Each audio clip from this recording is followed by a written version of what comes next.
Let's talk about some bad habits that photographers have when it comes to their photography businesses.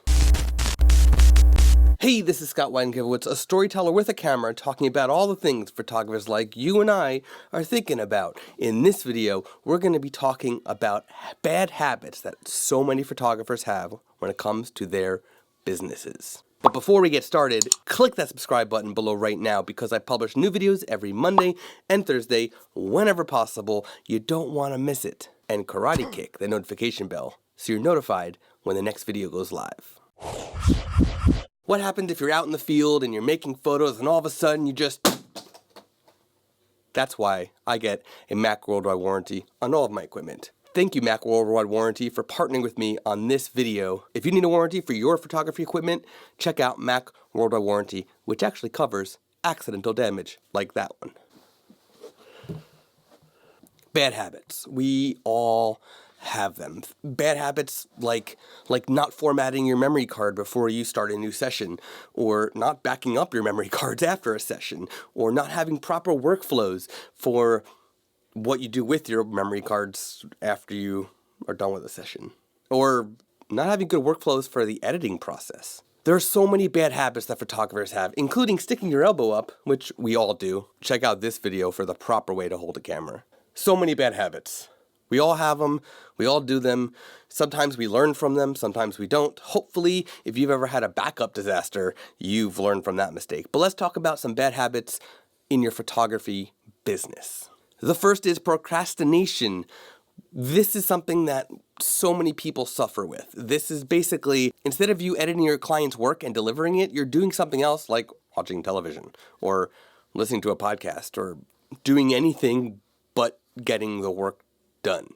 If you want productivity techniques, just Google it and you'll find a whole bunch of different techniques to improve your productivity. But one thing that I can tell you is to close the door, put on headphones, and get to work. Just ignore everything else. Even if you have to tell your family, I'm in the zone, leave me alone. I really want to get one of those on-air lights for outside my office. Wouldn't that be really cool? Every time I hit record, all of a sudden the on-air light goes on. That would be cool. Number 2 is the lack of schedule.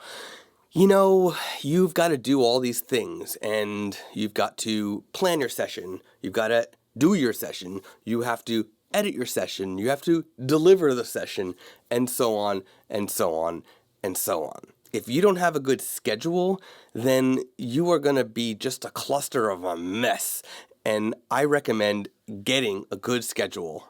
Using something like Google Calendar is a very basic and free way to do it. If you use Square to accept payments from clients, you can now use Square Appointments for free and connect to your Google Calendar and accept appointments for free and have all of it tied in with invoicing and everything. It's kind of streamlined. So, well, if you need Square account, just click the link in the description below and you can use my referral link. I do get a little tiny cut of that if you sign up, but it's free for you to sign up and try it. So check out Square. The next is the lack of direction for your business. If you got started doing portrait work and now you're doing still life products and then you want to go and do something like, I don't know, cars or airplanes or whatever it is, you don't have a direction for your business. So you need to come up with what you actually want to do with your business, with your photography business, what you actually want to photograph for a living, and that will help everything else of all these other bad habits. Will help coming up with a direction, will help you come up with a game plan for everything. And by the way, coming up with a direction for your business will help streamline your photography website, which can help you increase your leads and then in turn your customers. Now, another bad habit, which if you're just starting out, I totally understand, is bad equipment. You need quality equipment to make quality photos. Yes, you can get by with a very low-end consumer-based digital SLR and a kit lens, and you could do that for some time. I've been there, we've all been there, it's okay. But when your business is growing, you need to kick it up a level. You need to have better quality equipment. The camera you're using is not as important as the lens you're using.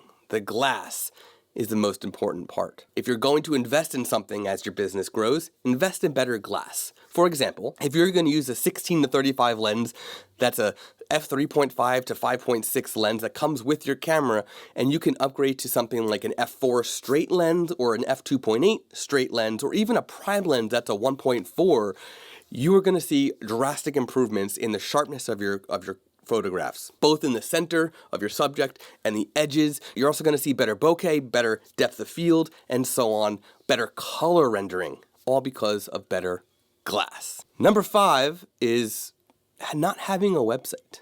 In this day and age, every single business on this planet should have a website. If you don't have a website for your photography business, you're missing out. Do not use Facebook as your website. Do not use Instagram as your website. There is something called content ownership. If you click on the description, the link below, there's an article that I put together on content ownership. Definitely check that out. Make sure you have a website. If you want to listen to a podcast all about photography websites, check out the WordPress Photography Podcast with me as your host. Now, I've mentioned about procrastination and then being productive.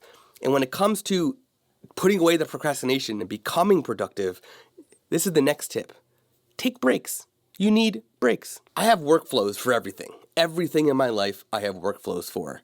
And when it comes to making the videos, I tend to batch produce my videos. I batch record them, I batch edit them, I batch upload them, and batch schedule them, and so on.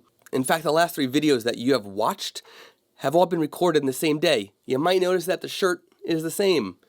2 of them were done at my desk, and this one is done in my studio set. And while I'm being very productive, I need to take breaks. So when I'm done with this, I'm going to take a break. So there are six bad habits that photographers make in their photography businesses. There are much more. I would love to hear from you what mistakes you see photographers making in their photography businesses. So leave a comment and share with me those mistakes that you see. Thanks for watching. Thanks for subscribing. See you in the next video.